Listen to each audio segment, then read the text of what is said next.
Dairy क्षेत्र के लिए 3 बहुराज्यीय सहकारी समितियां बनाएंगी सरकार, अमित शाह ने किया ऐलान। केंद्रीय गृह और सहकारिता मंत्री अमित शाह ने मंगलवार को कहा कि डेयरी क्षेत्र के लिए 3 नई बहुराज्यीय सहकारी समितियों की स्थापना की जाएगी।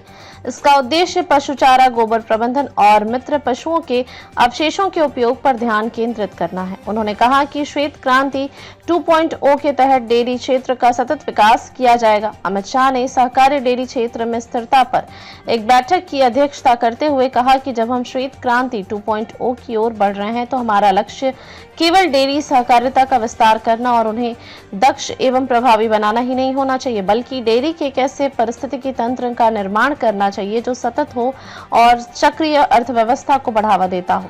उन्होंने कहा कि अगर किसानों की आय में बढ़ोतरी करनी है तो हमें एकीकृत सहकारिता के नेटवर्क का सृजन करना होगा, जहां ज्यादातर कार्य पारस्परिक सहयोग और सहकारिताओं के बीच में ही हो।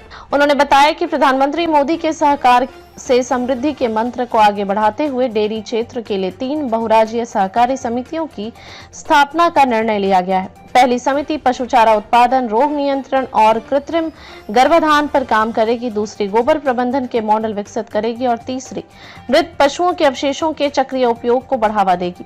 शाह ने इस बात पर विशेष जोर दिया कि वैज्ञानिक मॉडल के माध्यम से कार्बन क्रेडिट का प्रत्यक्ष लाभ किसानों तक पहुंचाया जाए। उन्होंने दुग्ध संघों एवं सहकारी समितियों को सशक्त बनाने और डेयरी संयंत्रों में खाद्य प्रसंस्करण को प्रोत्साहित करने की आवश्यकता पर भी बल दिया। ये सभी प्रयास न केवल किसानों की आय में वृद्धि करेंगे बल्कि डेयरी क्षेत्र को अधिक सतत एवं पर्यावरण के अनुकूल बनाने की दिशा में एक महत्वपूर्ण कदम सिद्ध होंगे। सहकारिता मंत्री ने अमूल जैसे सफल सहकारी मॉडल का जिक्र करते हुए कहा कि सहकार से समृद्धि का विजन आज साकार हो रहा है।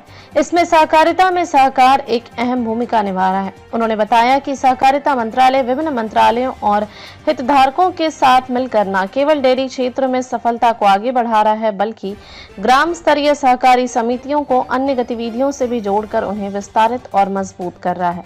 ये सभी प्रयास प्रधानमंत्री नरेंद्र मोदी के विकसित भारत के लक्ष्य को समेकित रूप से हासिल करने में सहायक सिद्ध होंगे। उन्होंने सहकारिता के उन्नयन के लिए कार्य कर रही राष्ट्रीय संस्थाओं जैसे राष्ट्रीय सहकारी विकास निगम, राष्ट्रीय डेयरी विकास बोर्ड, नाबार्ड आदि की सराहना की। बैठक में सहकारिता राज्य मंत्री कृष्णपाल सिंह गुर्जर और मुरलीधर मोहाल भी उपस्थित रहे।